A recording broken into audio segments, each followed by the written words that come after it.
The idea of AI transforming occupational therapy stirs both hopes and fears. Will AI help us revolutionize our broken systems? Will it augment the best of our care? Or will it bolster inequality and threaten our jobs? This is a story we are actively writing and have the power to shape. In this 1-hour CEU course, we will talk to two leading voices on the adoption of AI into occupational therapy, Alyson Stover and Karen Jacobs. We'll discuss how they are currently using AI, what they are learning, and the opportunities for OT in what is shaping up to be the revolution of our lifetime. So let's dive in.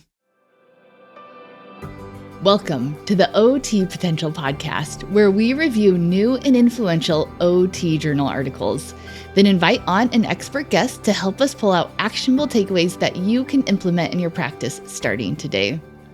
Welcome to the podcast. I'm your host, Sarah Lyon, OTRL.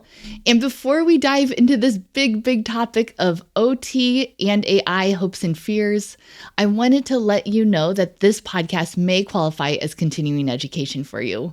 You are probably listening to this podcast on a free podcast platform, but to gain CEU credit, you will need to be a member of the OT Potential Club, our OT continuing education platform. Bearing in mind that this episode could count as a CEU course, I wanted to state our two learning objectives so you can be thinking about them throughout the podcast today. Our first learning objective is you will be able to identify AI applications for OT treatment that are on the market. Second, you will be able to recognize simple steps for how an individual OT practitioner can help shape the future of OT and AI. If you are a regular listener to our podcast, you know that we usually kick off our episode by reviewing a new journal article. But given the quickly evolving nature of AI and OT practice, we are taking a different approach today. Our two guests are in the middle of collecting data for a new research project on OT and AI. Alyson's clinic is using a brand new application called Korro, and Karen is researching it. So we are just going to go ahead and dive right into this timely conversation. Alyson Stover, MOT, JD, OTRL, BCP, serves as the president of the American Occupational Therapy Association. A childhood trauma introduced Alyson to the power of occupational therapy, and a subsequent lifetime of study and practice convinced her that consumer advocacy was every bit as essential as her technical practice of occupational therapy. Now, Alyson and her husband own a private outpatient pediatric practice in a rural county in Pennsylvania and co-founded a nonprofit organization that uses occupation to address community, societal, and population needs. She currently serves as the Director of Clinical Services and continues to practice as an occupational therapist for capable kids. Additionally, Alyson is an associate professor in the Department of Occupational Therapy at the University of Pittsburgh, where she also obtained her Juris Doctorate in Law and a postgraduate certificate in health law. Karen is the Associate Dean for Digital Learning and Innovation at Boston University. She is also Program Director for Boston University's online post-professional OTD. Karen's research and scholarly pursuits examine the interface between the environment and human capabilities.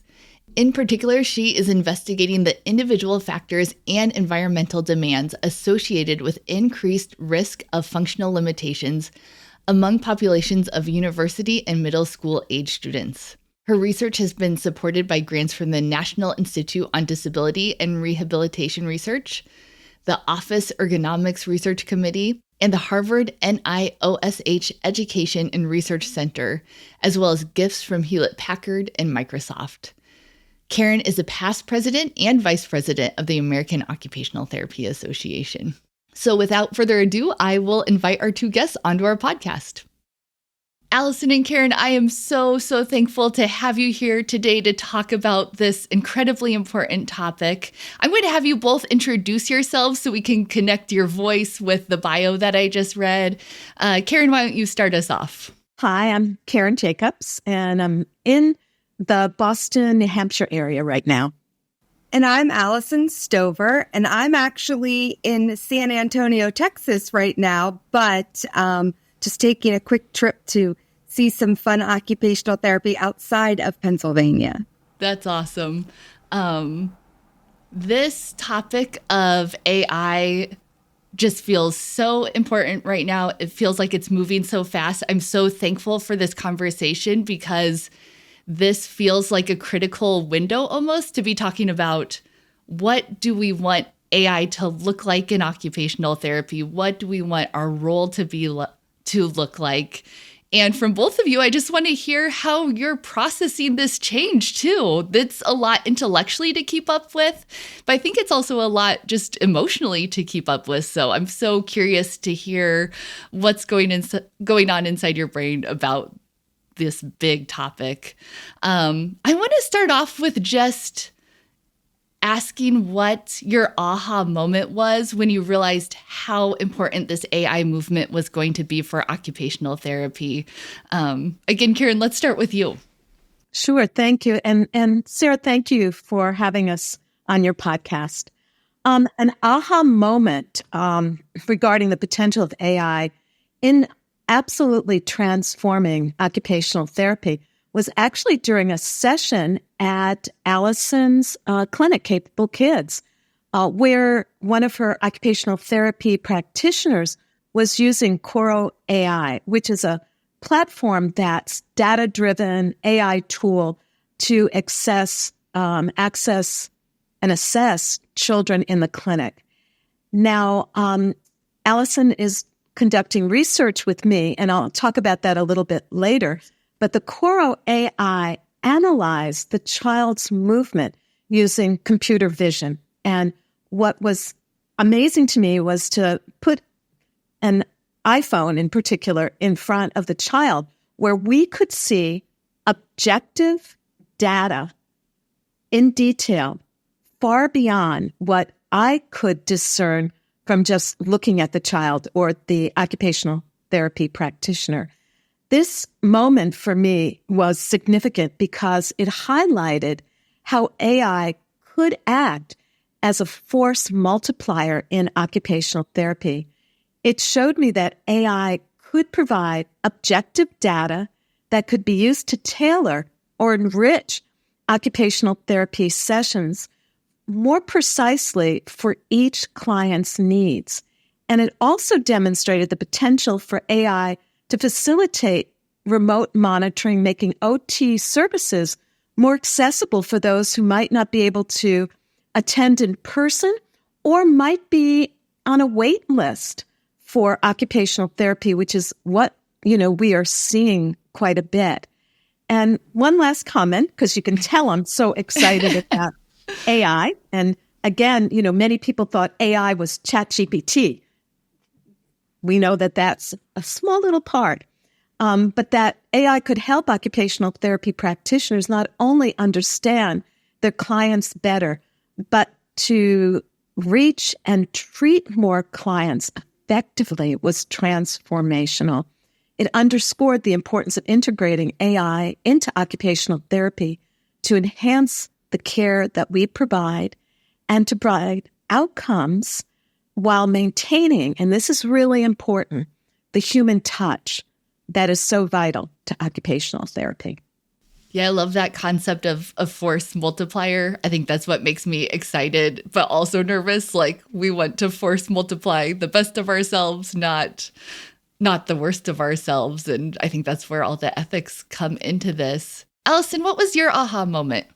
Yeah, so my aha moment, it was a sort of a slower build to it.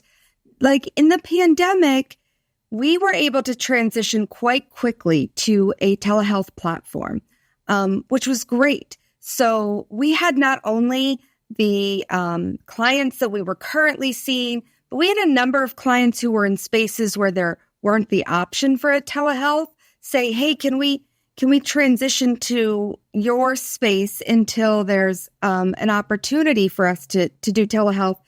And that's when I really started to look at this idea of how technology can really answer continuity of care, not just being able to access larger populations and populations with barriers to access, but also how we can provide continuity of care for, when clients are in spaces of transportation difficulty, or maybe just in a new home for a little bit. They've moved and they're living with grandma for a little bit, and that's a little bit farther to commute in.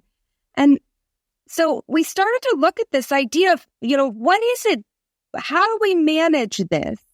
But at the same time, I saw my clinicians feeling incredibly burnt out with the idea of how difficult it was to understand how to transform and regulate their treatment sessions on a telehealth platform. So I was seeing the problem. I was introduced to this idea of, we have something where we know we can reach greater numbers of consumers, but at the same time, we're being overwhelmed by the additional complexity that it brings to us. And then along the line, I was introduced to Korro. Karen had said, hey, have you ever seen this product? I think it's really unique.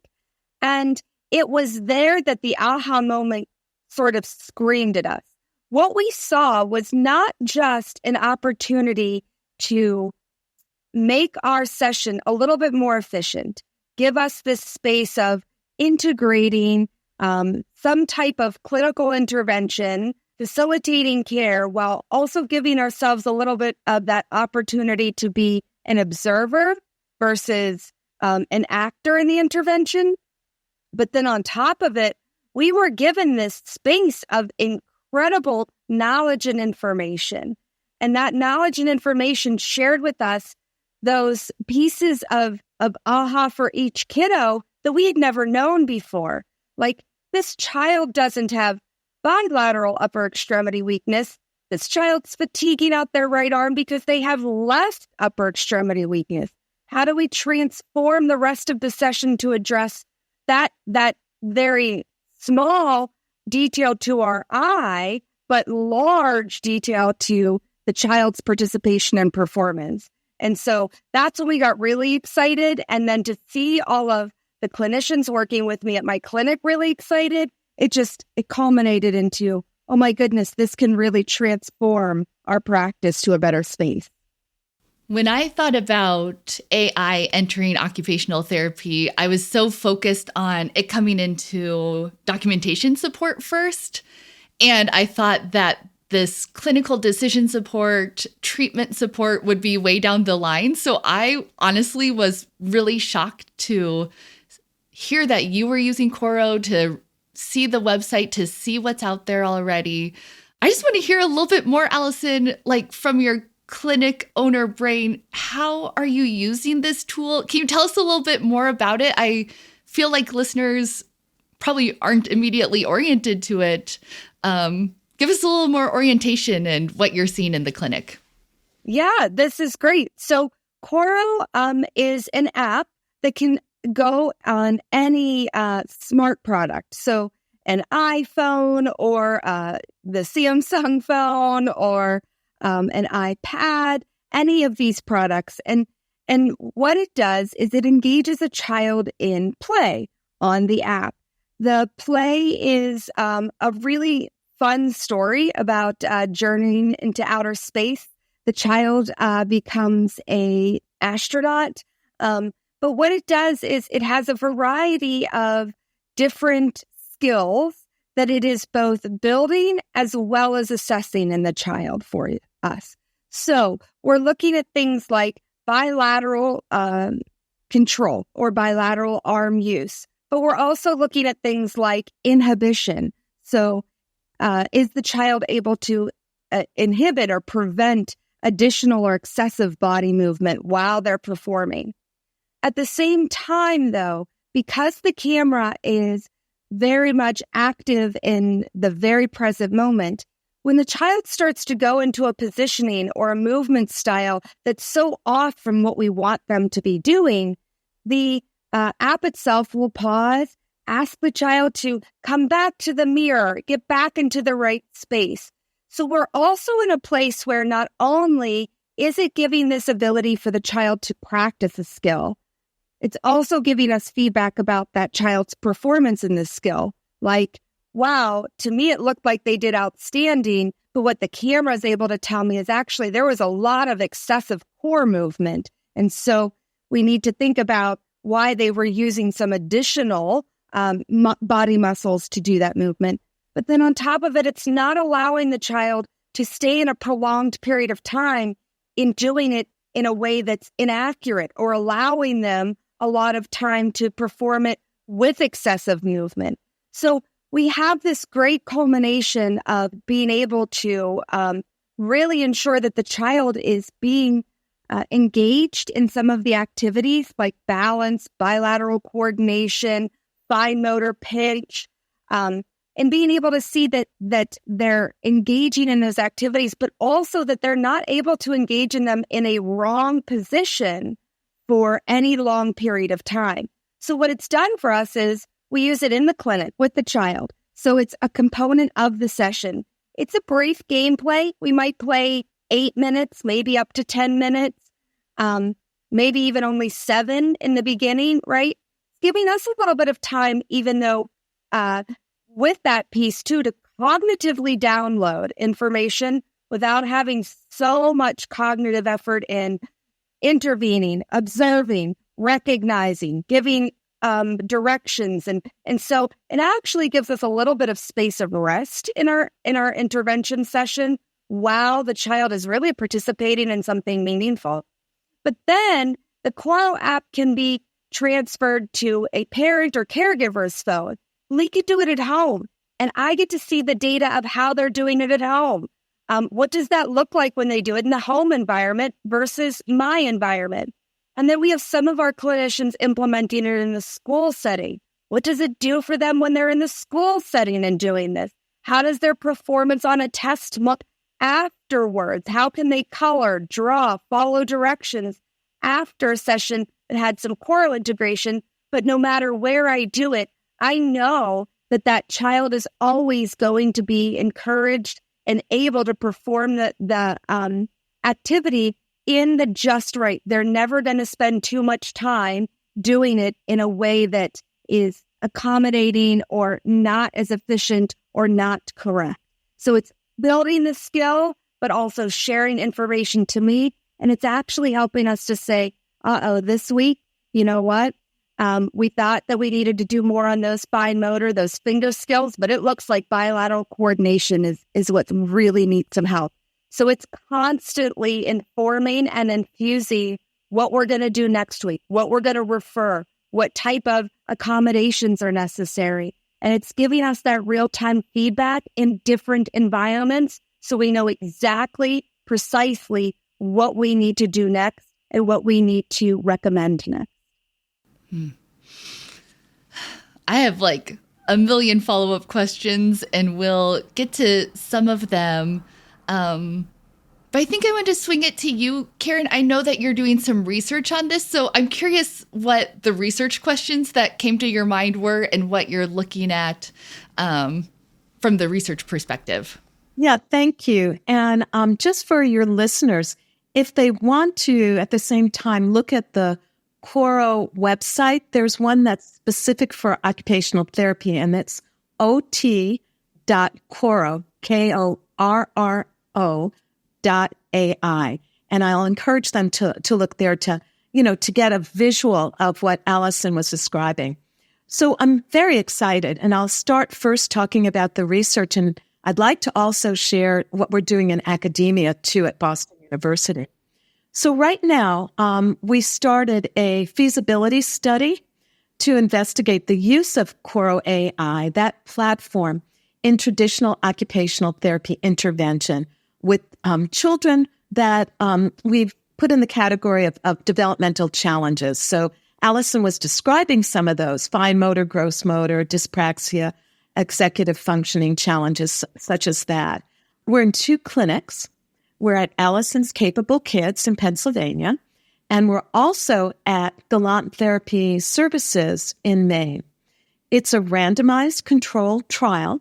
So we have children in the experimental group, randomly assigned there, and in the control group. So what Alyson was describing was the occupational therapy practitioner at her center has experimental, children in the experimental and in the control. So I'll go over the experimental a little bit with you, a little bit more detail. So we have a pre part of the research where there are assessments that we have the occupational therapy practitioner conduct, and then a mid, and then a post. And in the experimental group, when they're finished with that pre-evaluation, Korro is integrated in their everyday occupational therapy sessions. And at Capable Kids, it's once a week. And so the occupational therapy practitioner, and I do want to share that this Korro is really something we want to see occupational therapists using and occupational therapy assistants using. So you'll hear me always say OT practitioner. So the OT practitioner will be using it at the beginning of their session. Alyson mentioned 6, 7, 8 minutes or so, approximately that, maybe a little bit more. They will be using this playful gaming of the astronaut and missions. And then the occupational therapy practitioner will do their everyday occupational therapy activities. At home, where we send children home with OT homework to reinforce what we're doing in the clinic, in the experimental group, we've asked parents to set up the environment so that their child can use Korro at home. And the Korro app is paired with the therapist's app in the clinic. And so the child, we can see how often they are using it. And again, Alyson mentioned, that just right challenge. And one of the challenges we have seen, and this is one of the questions that we're looking at, is will we see an improved child adherence to doing occupational therapy homework through using Korro? And will we, in general, see an increase in satisfaction and performance with the child using Korro as well, and cognitive and functional skills compared to our standard occupational therapy intervention? The control group has regular occupational therapy, and they're sent home with their occupational therapy regular homework. And so what we're looking at now is, do we see a difference? Importantly, too, is what is the occupational therapy practitioner feeling about using this app? And Alyson mentioned it gives them a breathing room because we're dealing, nationally with burnout. And in a pediatric clinic, you're seeing lots and lots of children back to back. And so if Korro is used, and I'll give you just an example, maybe the first 15 minutes or so of your occupational therapy session, it gives sort of a breathing room for the occupational therapy practitioner. The child is engaged. And again, we're all about pediatrics here and making sure that whatever we get as the results in our study are really letting us understand the use of this platform. I'd like to, if it's okay with you, to share what I'm doing in academia. And I'm very excited about this, as you can tell. My role at Boston University is the Associate Dean of Digital Learning and Innovation. And so I've been staying up to date with what's going on. And we, a small team, wrote a grant. And some of these faculty are Amy Lamb and Gaffney Latcher, Karen Duddy, and myself as occupational therapist. And we brought in a writing tutor, David Seacrest, and a data science and computer science undergraduate student to help create an online training that we can tailor to undergraduate and graduate students at our college, Sargent College. And we titled this Optimizing AI at the Intersection of Health and Rehabilitation Sciences. So we've broadened this to go beyond occupational therapy, but to look at other professions that are part of our college, which would be speech, physical therapy, nutrition as well, and dietetics besides occupational therapy. So we have designed this to introduce knowledge about the origins of AI and basic literacy in AI. And that's been something that we're finding across the board at different universities. People don't know what is AI. Many think it's generative AI and going on to Copilot or OpenAI, ChatGPT, they'll learn. And so we want them to see the current and potential use, the ethics of practicing and using AI. What we've done is created interactive case studies that are integrating this interprofessional approach. And we're also having students create their own AI use cases. And from the post-test, we have results that enhance their knowledge, enhance their attitude, and they felt more competent in the ethical and responsible use of AI. So we're expanding this after this very successful pilot to creating a faculty version of that program training. Yeah, I just wanted to share one of the things that has been really exciting with the research study is our clients' desire to participate. So we actually had clients, it was easy to get the yeses, but then we had clients who were so disappointed when they were randomized into the not receiving it group. And so it was really fun to hear that, yes, they were excited. They wanted to participate. They wanted to sign up, and they actually wanted to be randomized into the group that had Korro. So the acceptance was outstanding with our consumers. Mm-hmm. That reflects everything I read too, where people are so willing to try it.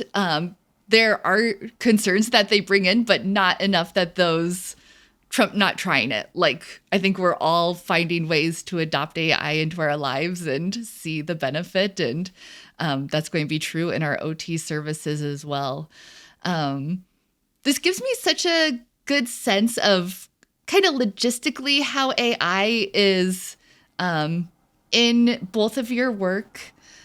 I want to hear a little bit just how you're processing all this change. And I want to start with you, Karen, and ask, does this change that we're seeing feel like anything else that's happened before in occupational therapy? It feels unprecedented to me. I think of the how much money had to be invested in something like Korro, how much is being invested in our documentation examples.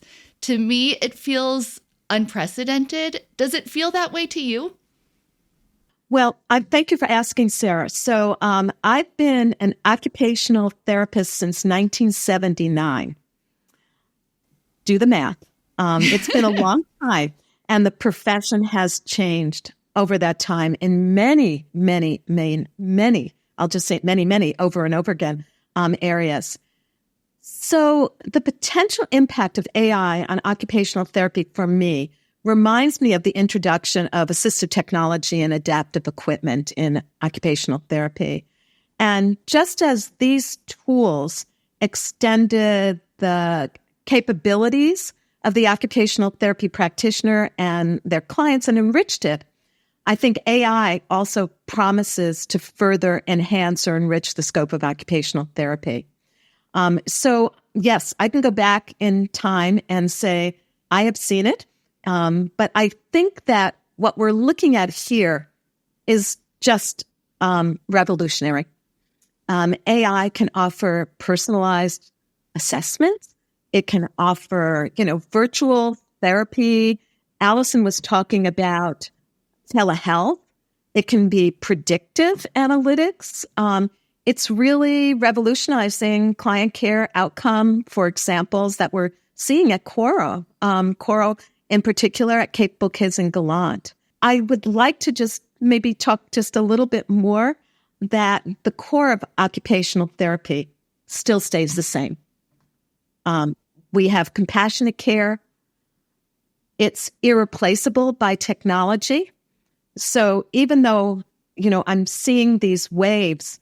What we do, our core is always going to be there, that personal touch.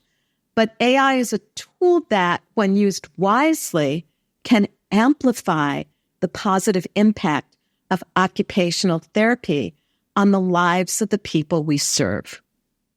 Alyson, we got to hear a little bit about how you're logistically using it in your clinic and to hear from your clinic owner perspective. Thinking of the national level, I've heard you say that you want us to be a go-to resource in this new arena of AI in healthcare. What exactly does that mean? Am I quoting you directly? Is that your hope? And what does that logistically look like for us? Yeah, thank you for asking this, Sarah. I do. I want to see us as the profession in which has, for lack of better terms, and to boldly state, has perfectly integrated AI as the mechanism that supports, enhances, and walks alongside the occupational therapy professional. What I know from looking across the board nationally and having conversations in DC is that we are going to require a substantial shift in our healthcare system. The delivery of care in this one-to-one capacity it's not able to reach the amount of individuals who are really requiring care. And if we are truly going to move, which I believe we are, to a place of having greater focus on prevention or early stage intervention, then this is only going to increase the number of consumers of healthcare. Now, I also believe that occupational therapy is the key profession in prevention and early intervention care, because those two require the same thing: routine change, habit differences, right? And the integration of changes in our environment and any type of assistive technology use. So if we are the experts in that preventative and early intervention care, then we absolutely are going to be the individuals who are needed the most.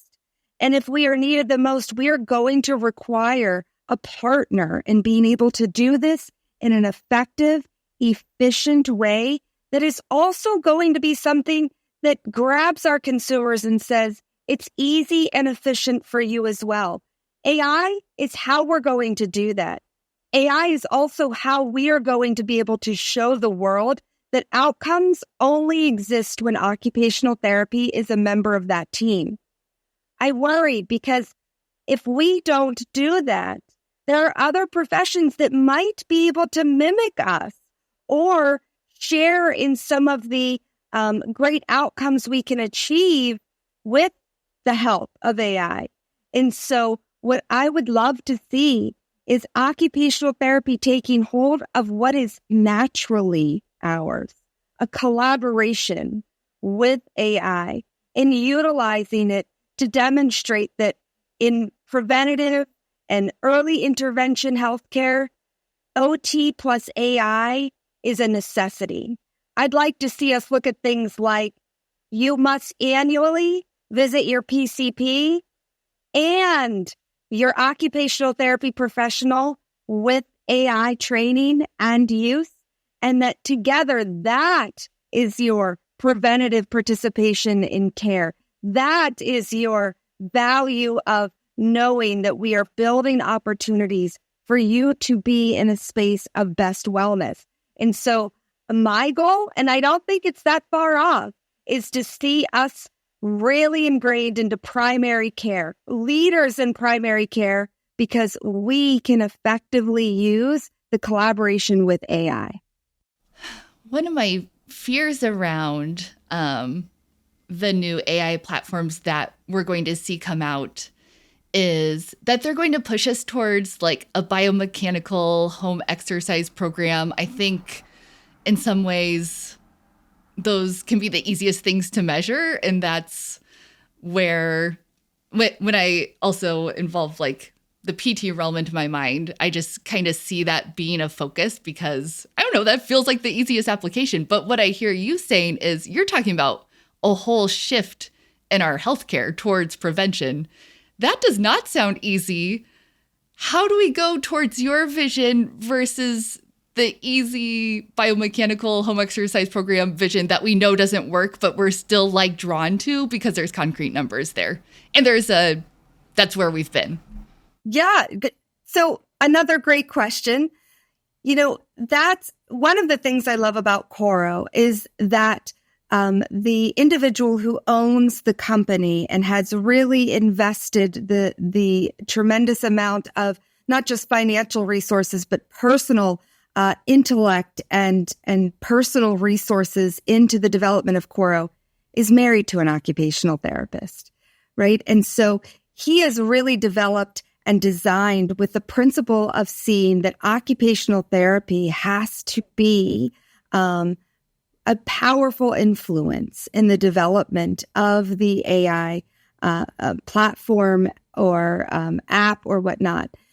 So I see this as two things. One, I see it as our responsibility to start stepping up and being part of the teams that are developing. This is why Karen has done outstanding work with Korro. This is why we have agreed to say, let's bring it into the clinic, let's research it, because we see that it was founded with OT principles. And then on top of it, we want to ensure that those OT principles remain a core component of it. So we need to step out of what we see as OT practice and start to recognize that being involved in these teams is part of OT practice. And the other part that I would say is that the concrete numbers are able to come through in complex ways when we see the development of the AI with occupational therapy. Here in Korro, I'm seeing numbers that tell me things like inhibition, how often they're inhibiting their movement. That's giving me true opportunity to expand beyond just, what's the exercise plan for inhibition, right? But is there occupational therapy treatment for inhibition? Absolutely, right? And so if we start to gear towards AI knows how to measure more than just the degree of extension. AI is a brilliant tool that with sensors can measure things like when is an individual experiencing stress? When is an individual experiencing excitement, right? These are the very things that will make OT amazing, is that's what we're measuring too. When is the individual stressed, and how do we quick jump in to adapt and modify the activity to reduce the stress and increase the participation? If we walk alongside the development of AI, then AI can be developed into a tool that's more than just a home exercise measurement, but it will require that it can never be done without us either. So whereas Korro gives you outstanding opportunities to practice great skills and grow developmental milestones in the child and give great information, what Korro doesn't do is transform that into how a child participates in every environment in a meaningful, purposeful way that's successful. We do that. So we have to be willing to not only step in and say we're willing to use it, step in and say we're willing to be part of the development, but then step in and recognize we still have to use our lens because it's a collaboration, not a replacement. Yeah, it feels like every OT practitioner where they are needs to start visioning how do they want AI to be used in their setting and to be vocal about that and to find the right people to say that to. We can't be passive recipients of what's handed to us. We need to be vocal about co-creating this future. And we are a powerful block that needs to mobilize. If we're going to be leaders in this arena, it seems like we also need to be leaders in creating policies, creating safeguards, because there are privacy concerns. There's just unprecedented amounts of data. And it feels like our systems of safeguarding, I'm thinking like ACOTE, AOTA, our academic institutions, they're already under so much pressure already with the rate of change. Like, how do they keep up? Should I feel hope that they'll be able to evolve quickly enough? Like, this is changing every month. It feels different. How do these systems that are intended to change more slowly, how do they keep up and how do they give us the infrastructure to innovate?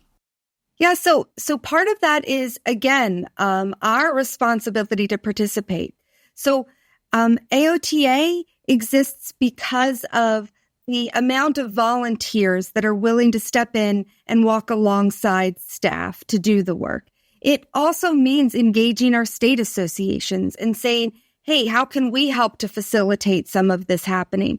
So really leaning in the idea that it is going to move and create the policy that we need when we do it through AOTA and our state associations, but they are going to need our help. They're going to need our help from the level of just saying, I'm willing to try it and write a letter to my legislator, or I'm willing to show up to a Hill Day event, all the way through to saying, I'm willing to be an expert who can give information towards development of a letter, or engage in an interview with a legislator, or be the person that might be testifying in front of a congressional hearing. We just a few years ago had Victoria Garcia Wilburn testify in front of U.S. Congress about the need for increasing funding for diversity. So the Allied Healthcare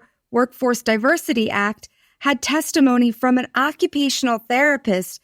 She was a volunteer. She stepped in, she leaned in, she offered her personal experience as well as expertise to inform the development of policy. And out of everybody they heard that day, the speaker that day said to Victoria, wow, you have made your family proud. There was impact in her story. Our narrative as a professional, we know how to share the story with the data.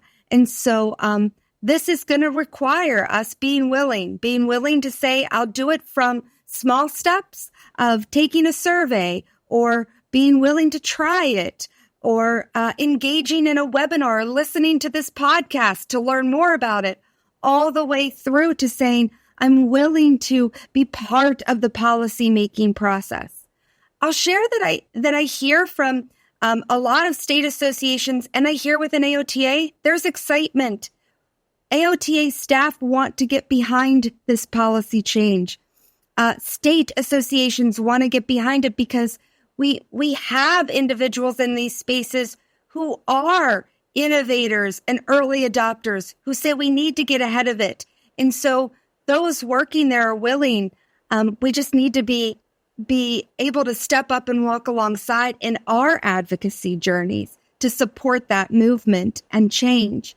And I'll say from a flipped perspective too, we are all in some capacity utilizing it. How many times has someone taken the information from a smartwatch and integrated it to either tell a client, hey, here's times when you need to get up and move around more. Oh my goodness, when we were practicing deep breathing, did you watch your heart rate go down, right? So this is, or even something as like, can you wear your smartwatch while you're sleeping? And we can look at how much time you were in REM sleep to adopt and modify that sleep routine, right? We're already using it. It's about sharing the stories. Let's share the stories. Let's be part of the advocacy wave, because the government is interested and policymakers are interested. We just have to share our narrative. And one final point on that is there has been a lot of times that this type of data is collected in this way. So let's look to ways that HIPAA and other policies were protected in that. If we go and align with some of our speech colleagues, they've been using augmentative communication devices that have online capacities and registrations for a long time now. How How did that integrate with HIPAA, with FERPA, with some of our privacy laws and interactions? So we don't need to reinvent the wheel. Let's talk to some of our colleagues and see how we shift and make it apply to what we're doing. OTs are such great storytellers. I know that from hosting a podcast, and I know they have that analytical side of the brain, and I can really see what you're talking about, Alyson, of being leaders in sharing this story of moving us forward, of moving our regulations and policies forward. I'm thinking about, again, for individual practitioners, if we're going to be leaders, it's going to take a lot of moral courage because we're headed into so many unknowns. There are going to be things that go wrong. There's going to be unintended negative consequences. I think back to when I was a new practitioner and I was practicing under rug levels, which incentivized you to give the clients slightly more therapy, which was, I look back now and I'm like, that was unethical. And I knew that, and I didn't have the moral courage to say that to my boss. I definitely didn't have the moral courage to speak up on that. And I wanted to do the right thing. I don't know, how are we going to develop this new level of moral courage that we'll need? What's your personal advice on that? How are you both doing that? I think of you as great leaders. How do we get the courage to speak up? Because we're going to need to speak up. Yes. Sarah, thank you for sharing your own story, because moral courage is so important, particularly in the context of this rapidly evolving AI world.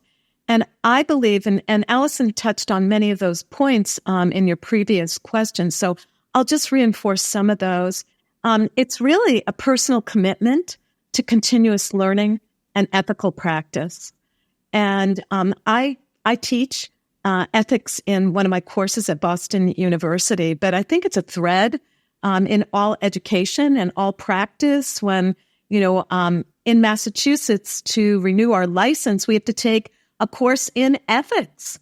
So that education is really important. Staying informed, keeping abreast of what's the latest development, and really understanding the implication for occupational therapy helps me participate and come up with a language, a story that I can tell about potential issues, and making an intentional decision, looking at the AOTA Code of Ethics and answering a question that we may not know the answer, but that can guide us. I think that's reflective practice, regularly reflecting on the work we're doing and the decisions we're making really helps me personally stay in alignment with the ethical principles and professional standards, looking at the standards, talking to others, seeking diverse perspectives, like contacting colleagues from different backgrounds and specialty areas, sort of broadens my understanding of how AI might affect various populations that I may not have thought about, that can help build my moral courage. Alyson mentioned this, advocating for the ethical use. I think that's extremely important. And looking at advocating for systems that promote equity and justice in AI. We haven't talked about that as much, but that is so important.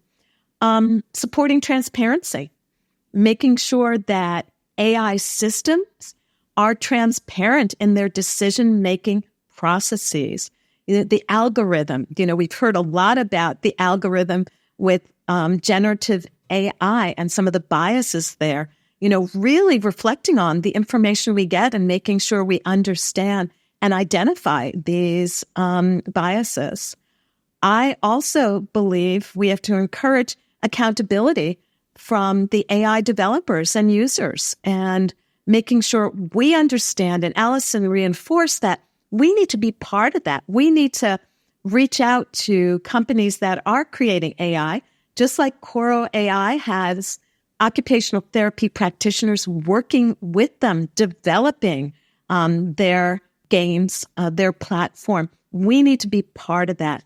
And finally, I think we need to empower our clients to to involve them as stakeholders in the decision-making process, so that they also can express their rights and preferences, and that's respected. So these are all ways I think I'm personally and encouraging students and other practitioners to cultivate the moral courage. And we do need moral courage to speak up and to act when AI systems are not meeting the high standards required in occupational therapy. And, just to add to that, I think Karen brings up something really incredible, and it's reflective practice, right? So sometimes there's ways and times when something isn't right, but it doesn't feel like you can just bring it up. So find the article and say, I'd love to have a, lunch, journal club, or, hey, I've really, there's nothing wrong in utilizing a space of questioning as part of your moral courage, right?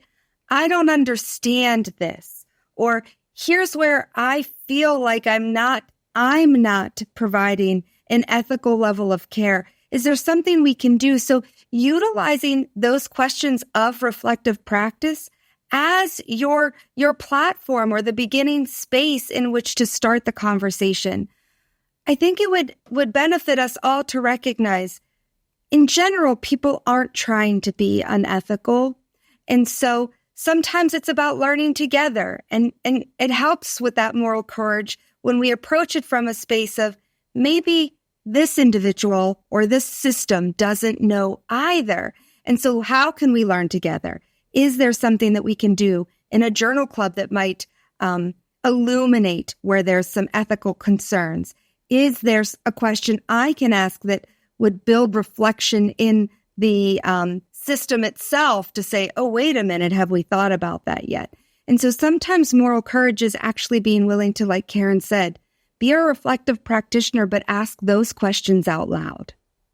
And not be frightened. I think that's really important, to have our voice and to amplify our voice. Mm-hmm. AI is hopefully going to augment the best of us. We need to safeguard against it, augmenting our biases, against augmenting inequity. And as I'm processing that as an individual, I just feel every time I hear about AI, I feel this incredible pressure to be like, I need to learn more. I need to change everything about my life. I need to get rid of Netflix. Like, this is coming so fast. How do I get oriented? I feel a little overwhelmed. One of the last questions I want to ask is just personally, how are you all managing this onslaught of information emotionally and logistically? And what advice do you have for us? I would love to share my advice as you're getting a feeling of this.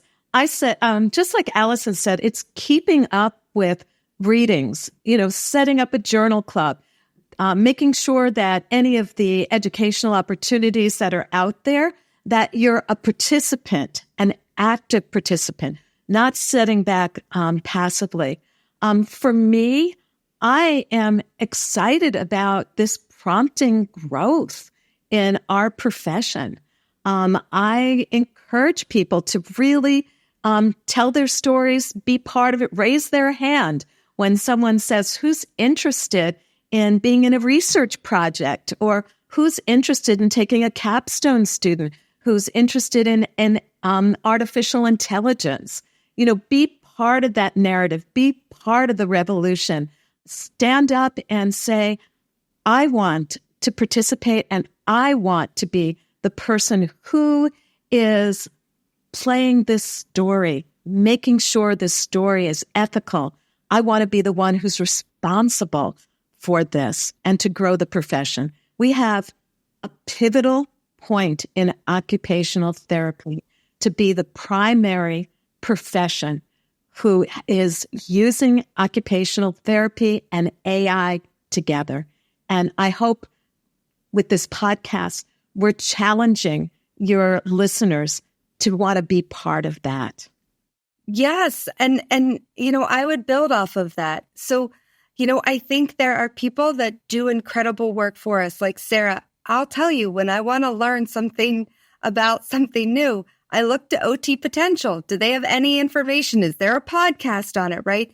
We have, does AOTA have a position paper about it, right? Like, we have these trusted resources where we don't have to spend the time going through all the readings to find the right one. We have people like you who have done this, and we can trust that what you're moving forward is the space to learn.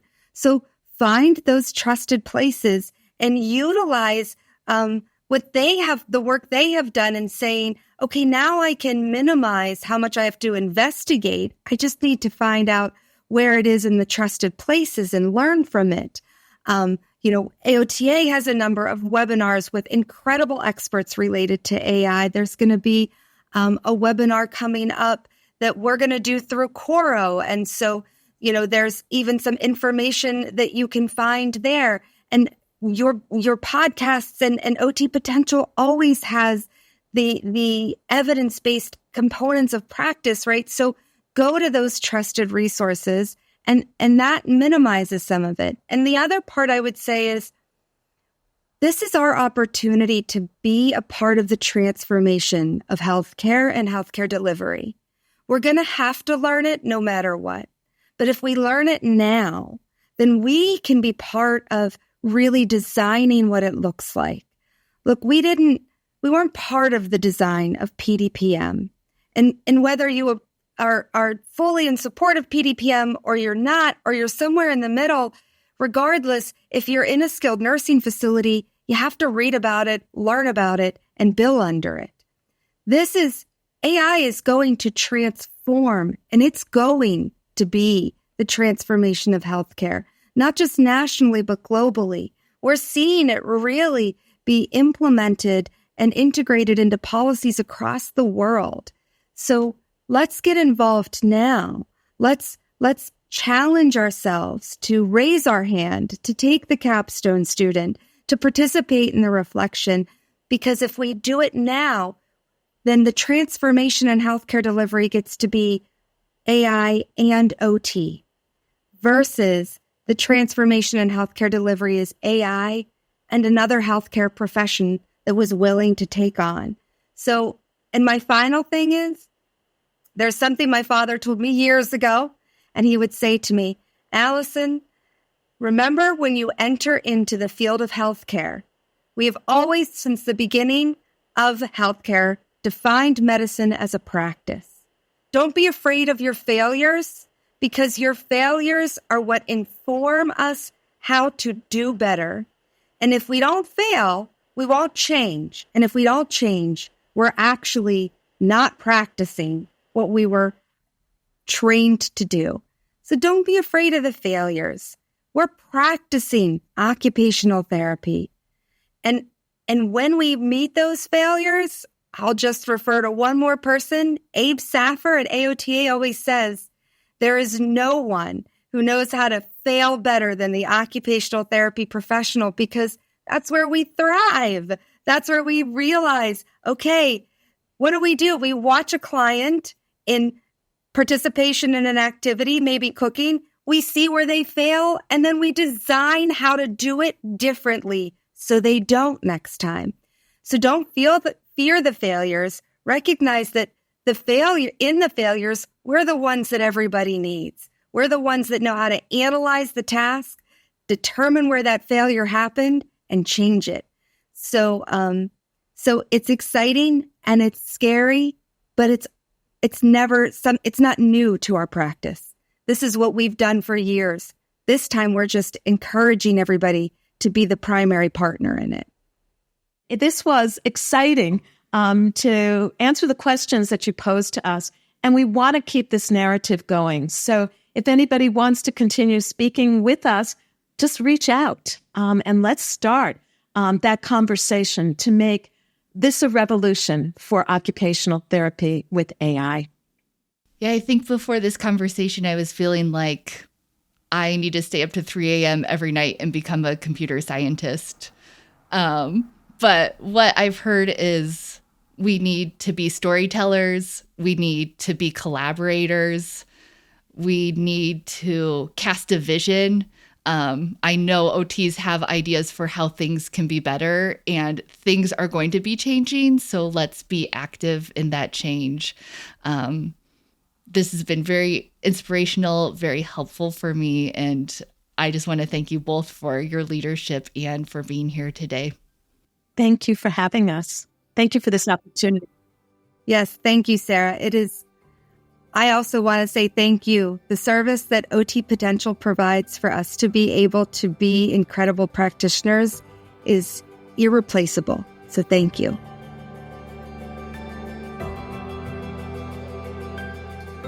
Wow, you all, this episode stretched my mind and also my emotional range. I am so excited for our future, but I also feel this strong call to action to be collaborating and supporting each other like never before. I'm going to be sharing the resources that we mentioned in this podcast in our show notes. And as always, I really want to hear what your thoughts are on this topic. There is just so much to unpack here, and we really need to be sharing. If you are a casual listener, we'd love to hear a review from you. You can now review us on Google from our homepage, or we always appreciate your thoughts on our YouTube video. But the best place to really discuss the implications of this is in the OT Potential Club, and I'll be watching for your comments in our forum. The OT Potential Club is also where you will go to earn a CEU certificate for your time today. To earn the certificate, you can head to otpotential.com and either sign in or sign up for the OT Potential Club.